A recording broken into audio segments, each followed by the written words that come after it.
Алла Таала айтат экен пендегечи: "О менин пенде, бир болот сенин каалооң, бир болот менин каалоом. Бирок баары бир болот менин каалоом. Эгерде сен кааласаң менин каалоомду, анда болот сенин каалооң. Эгерде сен менин каалоомду таштап өзүңдүн кааланганыңды кааласаң, мен сенин каалооңду чарчатамын, бирок билип кой, баары бир болот менин каалоом" дейт. Алланын каалоосу пенде суроо бере турган нерсе. "Я Алла, менен эмнени каалайсың" депчи. "Мен ошону каалайм" деп айтышыбыз керек экен. Деп жаратуучубузга эмне деп айтышыбыз керек? Робум, о Робум, менен сен эмнени каалайсың? Мен ошону каалайм.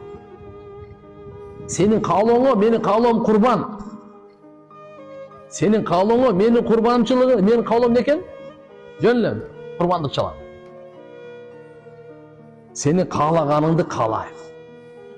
Сенин каалаганыңды издейм.